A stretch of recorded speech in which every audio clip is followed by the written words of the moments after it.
Friends, we are going to start a new series. In this series, we are going to discuss various events for the week. Starting with 1st January, we are going to look at the first week events. That means we will put it in two formats. The first format is looking at the events and the second format is looking at the questions and answers. In the format of discussion of events, what we will do is we will take up important issues of the week and we will have detailed discussion on those events, and in the questions and answers session, you will have question and discussion for the answer. This way we would like to go ahead for current affairs. This is a new series. I hope that the student community will be benefited a lot by following this pattern of events as well as questions and answers. So let us start the first lecture of the series, right?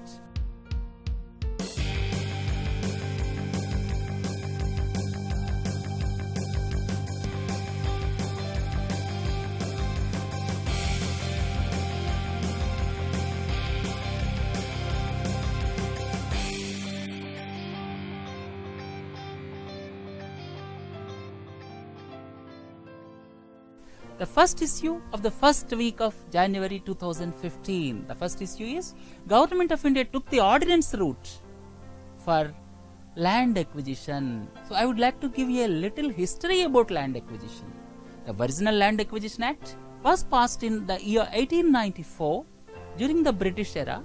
Subsequently, by changing it in the year 2013, Government of India passed a legislation, that is Land Acquisition Act, or what you call LARR 2013. LARR 2013 includes not only land acquisition but also rehabilitation and resettlement. That's the most important aspect which deviated from 1894 Act, is that includes rehabilitation and resettlement. So combining all these aspects, LARR was brought in the year 2013 and implemented all over the country from 1st January 2014, which is famously known as LARR 2013, implemented in the country from 1st January 2014. But the problems encountered while executing this act is, there are several problems faced by the industrialists with regard to the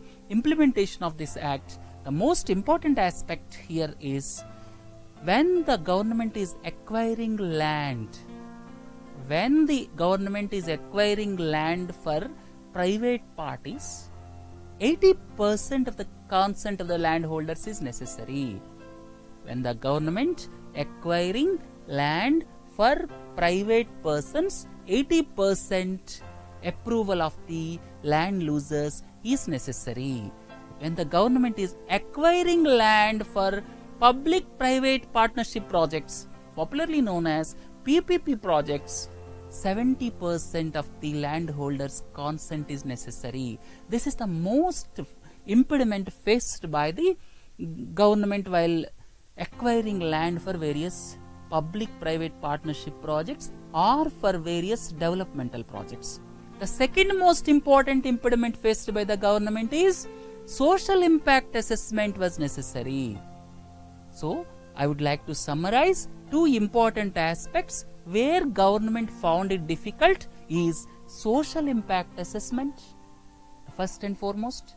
The second is 80% consent of the landholders is necessary when the land is acquired by the government for private purposes. So after looking into all these things, for acquiring land for developmental projects, Government of India came forward by issuing an ordinance by removing these two clauses. Government of India came up with an ordinance by taking up these two provisions which became main hurdles for land acquisition in our country, right? But somebody may ask a question, why government has taken ordinance route? Because during the last session, Rajya Sabha could not be functioned. Most of the times it was adjourned for several days because of the trouble created by various parties. So because of this, government came up with ordinance which is strongly objected by the President during his recent interaction, right? So please remember, the most important aspect is government issued an ordinance by removing two provisions. One is consent of landowners, by taking out the consent of landowners. Second is by taking out the social impact assessment. Right? So this is to be ratified by Parliament in due course of time. Right? Let us look at the next one. This is about President gives assent for setting up of NJAC. What is NJAC? National Judicial Appointments Commission. National Judicial Appointments Commission. So, in National Judicial Appointments Commission, what it talks about? I would like to explain a brief about it. One thing is, previously, judges for Supreme Court as well as High Courts used to be appointed by a system popularly known as collegium system. Collegium system in the sense, the Chief Justice of the Supreme Court as well as 4 judges will take a decision with regard to the appointments and transfers of judges for Supreme Court as well as High Court. So 100% there the total prominence of judiciary was evident in those days. Probably this collegium system was started in the year 1994, and for almost 20 years judges used to be appointed by the system popularly known as collegium system. There the collegium head by the Supreme Court Chief Justice used to recommend to the government. If government is not accepting, then they will recommend another name. That means in good olden days the government has got only the right for rejection, not a say in the appointments of judges. Subsequently, government tried to correct this anomaly and they brought National Judicial Appointments Commission Bill, NJAC popularly known as. Now as per NJAC, there will be a committee headed by the Chief Justice, right? And the committee composition is like this. On one hand, it is the Chief Justice as well as 2 senior most judges of the Supreme Court. On the other hand, it will be Minister for Law and Justice as well as 2 prominent personalities appointed by a committee consisting of Chief Justice, Leader of the Opposition as well as the Prime Minister. So that means 3 persons from judiciary and 3 persons from non-judiciary will take a collective decision with regard to the appointment of judges as well as transfer of judges to Supreme Court and High Courts. This is all about National Judicial Appointments Commission. So, as this requires amendment to the Constitution, this is to be ratified by at least 50% of the state legislatures. In India, we have 29 states, including the newly formed state of Telangana. So, out of 29 states, the ratification by 15 state legislatures is required. So, already Lok Sabha passed the bill, Rajya Sabha passed the bill, then 50% of the state assemblies already ratified it. So, now President signed the bill, now it became an act. So, National Judicial Appointments Commission is in force now for appointments of judges to Supreme Court as well as High Courts, right? So, there is view and counter view for this, right? Some of the sections of society feel that this is correcting the historical wrong. That means now the equal say is there by judiciary and executive in appointment of judges. But the other section and mostly judiciary feels that the autonomy of judiciary is not taken care of in this. When executive is interfering in the affairs of the judiciary, then the independence of judiciary will be questioned. So this is the second opinion. Whatever the opinions are, as on today, National Judicial Appointments Commission became a reality, and in future judges will be appointed and transferred by the commission that is headed by the Supreme Court Chief Justice and two senior most judges, along with the Minister for Law and Justice as well as two eminent personalities. So that means it will be a 6-member commission for appointment as well as transfer of judges. Right? I hope that you got the point. Let us move on to the next one. Right? The next issue is Niti Aayog. Previously, Planning Commission was there. Planning Commission means Yojana Aayog. Right? In Hindi you say Yojana Aayog. In place of Yojana Aayog, government brought Niti Aayog.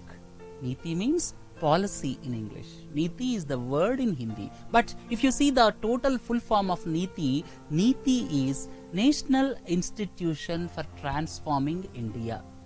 Previously, Planning Commission was established by the then Prime Minister, Mr.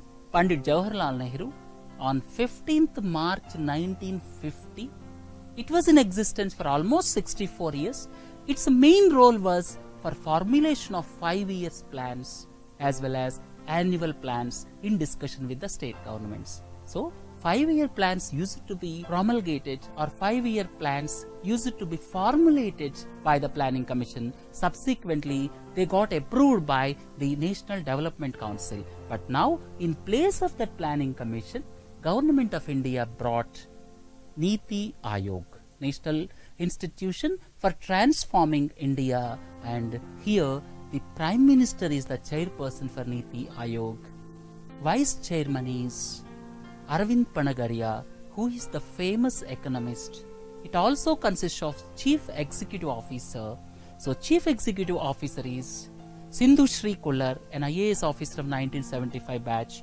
So what is the difference between Planning Commission and Niti Aayog? In good olden days, government used to do everything. But now the role of government has changed.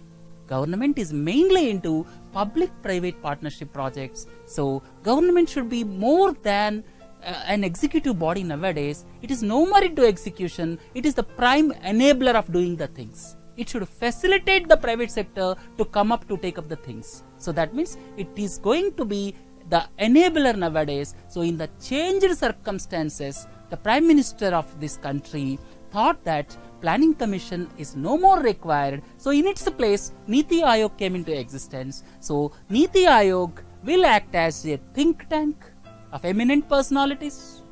Then second thing is, it will act as an enabler. So it differs from Planning Commission, but exactly what the difference is going to be will be made known in due course of time.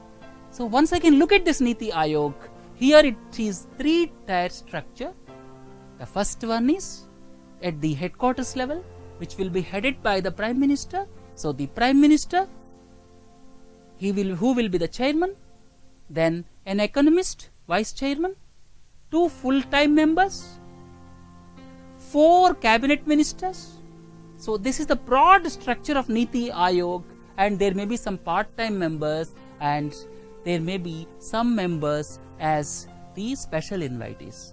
Ministers may be special invitees. So please remember, this is the Prime Minister will head the Niti Aayog, Vice Chairman will be there, CEO will be there, full-time members will be there, and Cabinet Ministers will be there. This will be at the headquarters level or at the primary level, and again then Governing Council will be there. Governing Council will be headed by the Prime Minister, and Chief Ministers and Lieutenant Governors of Union Territories will be members of Governing Council.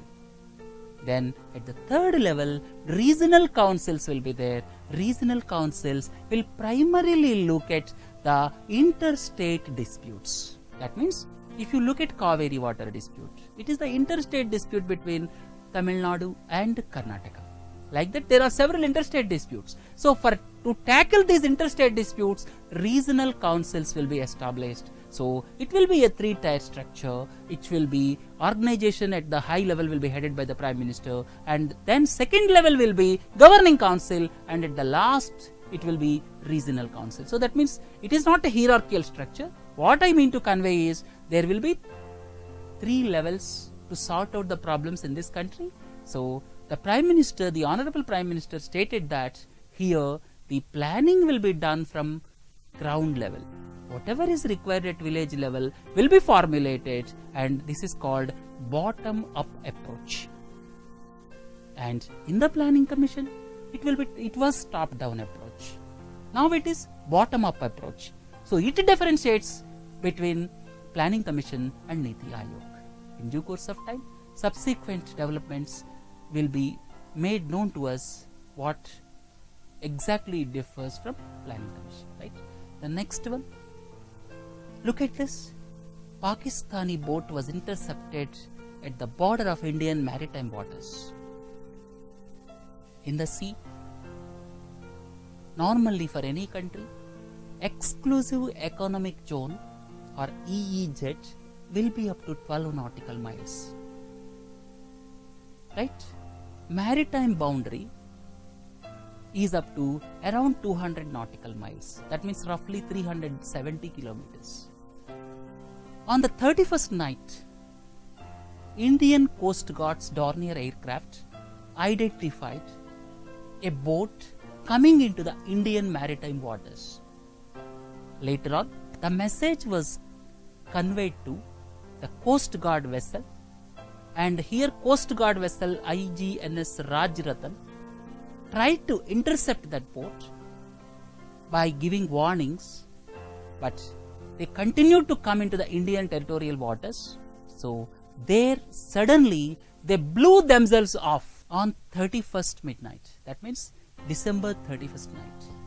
And subsequently it was confirmed that it was carrying 4 citizens from Pakistan are trying to venture into Indian waters to have entry into the mainland of India so as to take up terrorist activities. So on being intercepted by the Coast Guard, they blew themselves off. This is the statement given by the Honorable Defence Minister, but Pakistan vehemently denied it. Right? So the next thing.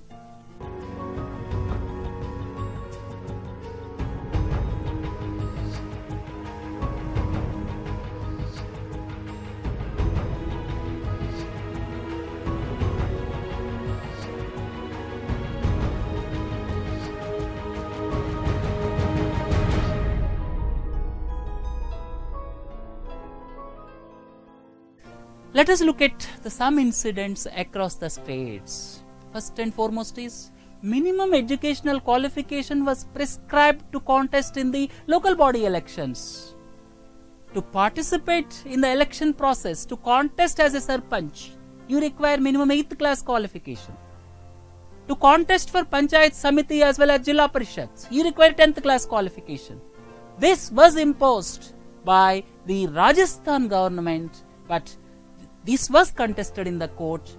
Probably this may not stand in the court because to become member of parliament, no minimum educational qualification is prescribed, but to become a sarpanch, 8th standard is minimum qualification as prescribed by Rajasthan government. I hope that this may not stand in the court of law. So please remember, this minimum qualification was prescribed by Rajasthan government. Next one, Jammu and Kashmir. Elections were held. I would like to remind you, there are 87 assembly constituencies in Jammu and Kashmir.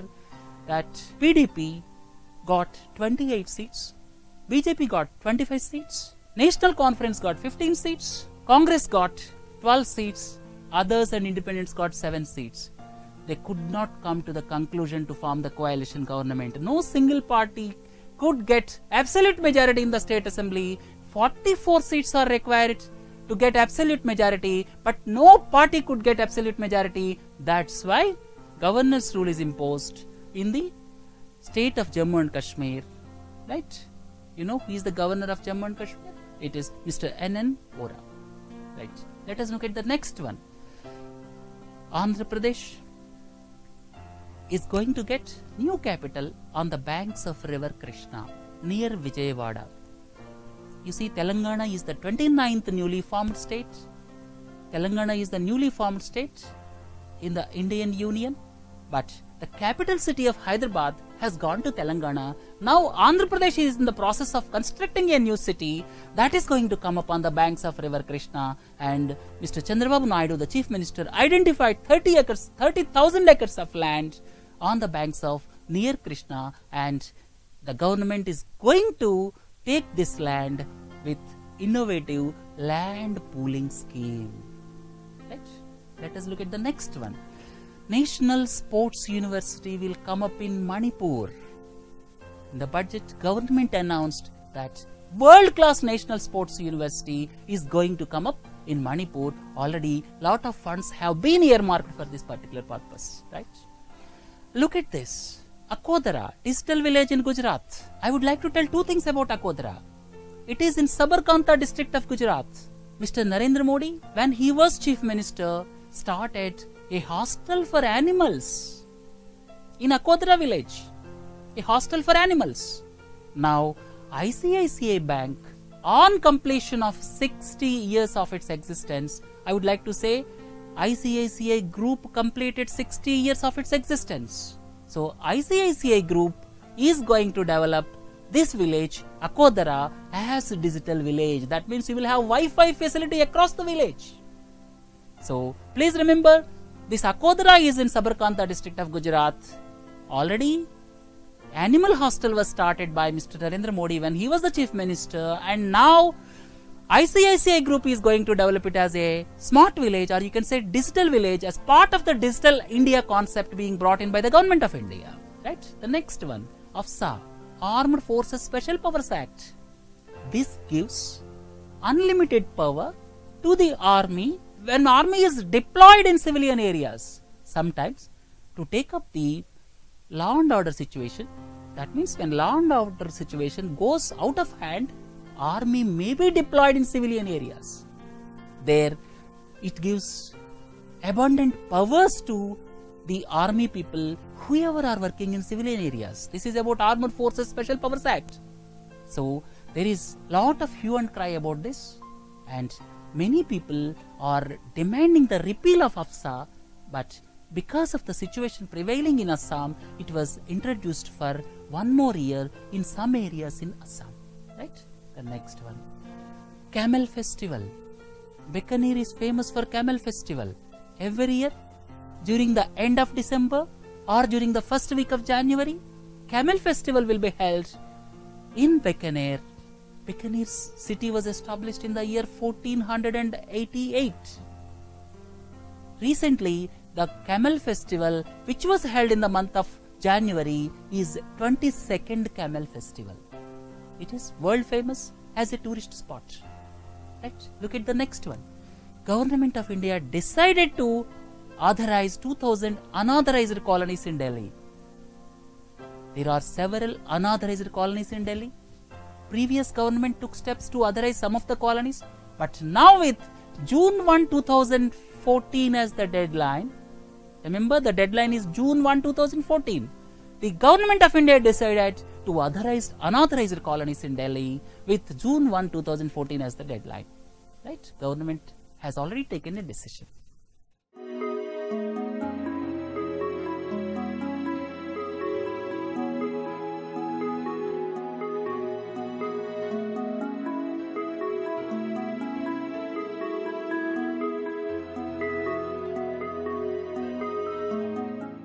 Right, let us look at the world events. Across the world, what is taking place? Right, let us look at Ukraine. Ukraine was formed after the disintegration of United Soviet Socialist Republic, or Russia, what you call now. So, after the disintegration of USSR, Ukraine was formed. So, after the formation of Ukraine, the relations between Russia and Ukraine got strained, and Russia annexed part of Ukraine, what you call Crimean Peninsula. Russia has already taken control of Crimean Peninsula in Ukraine, and there is a case that Russia is giving indirect support to the extremists in Ukraine region. So because of these things, Ukraine wants to tilt towards America-led NATO forces. So this Ukraine has shown the intention to join NATO forces. NATO is nothing but a military bloc. Remember, NATO is military bloc. They want to tilt towards West, which is normally not acceptable to Russia. So this is about military alliance. This Ukrainian parliament decided to take membership of NATO Union. NATO is the military union. Remember, NATO is North Atlantic Treaty Organization. Right? It is basically forces of Western countries came and merged as a alliance. Right? Next.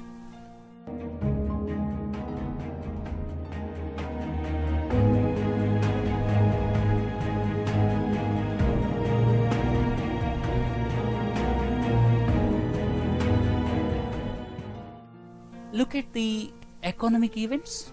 One is RBI Financial Stability Report. I would like to remind you, RBI releases this Financial Stability Report twice in a year. Normally they release this report in the month of June and in the month of December. So recent report which was released by the RBI says that economy is in better condition because of the fall in crude prices, stable government, the economy is in better position. But they say that as far as banking is concerned, credit offtake is not satisfactory. Credit offtake in the sense, when there is not much credit offtake, then naturally growth will be hampered. So credit offtake is not in satisfactory condition as far as banking is concerned. The other point which they have mentioned is capital adequacy ratio is comfortable, and gross NPAs is the worry which touched 4.5% in the Indian banking system. So the main worry for the banking system is NPAs, which touched almost 4.5%. Right? The next one.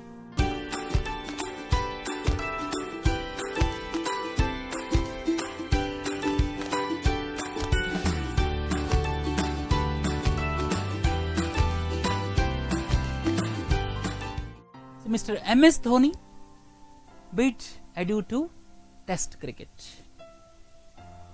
Right? Famous cricketer, wicket-keeper batsman who scored 224 runs as wicket-keeper batsman and who played almost 90 tests and with an average of 38 finally decided to quit from the Test cricket.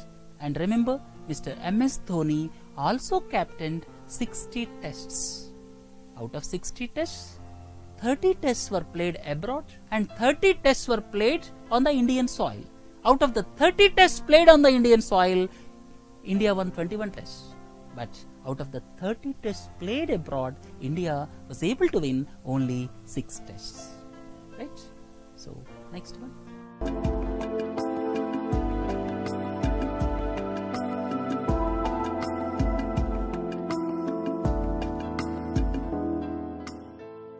Let us look at the persons who passed away recently. One is Mr. Syed Hamid, educationist, who recently received Sir Ross Masood Memorial Award. The Vice President of the country presented him with this award. Famous educationist who was Vice Chancellor of Aligarh Muslim University, Chancellor of Jamia Millia Islamia and Chancellor of Jamia Hamdard University. So, he held prominent positions in the education arena because these three are the famous minority institutions in the country, and finally he passed away at the age of 94. Right? Look at the other person who passed away during the week. Mr. B.G. Verghese is the famous journalist. Mr. Verghese passed away. He was born in Burma, now Myanmar, and initially joined Times of India. Later on, he became the editor of Hindustan Times and the Indian Express. So, finally passed away at the age of 88. Right? The next one, the famous space scientist, Mr. V.R. Gavarikar, who passed away at the age of 81. V.R. Gavarikar was the famous space scientist who was associated with ISRO, and he was the director of Vikram Sarabhai Space Center. So, these three famous personalities passed away during the week. So with this, we came to the conclusion of this lecture. I hope you enjoyed this lecture. And for the events of this particular week, we discussed some important aspects in the lecture, and remaining aspects of the week will be covered in the question and answer format to have broad idea of the things what happened during the week. So with this, let us wind up this lecture. Meet next time. Thank you.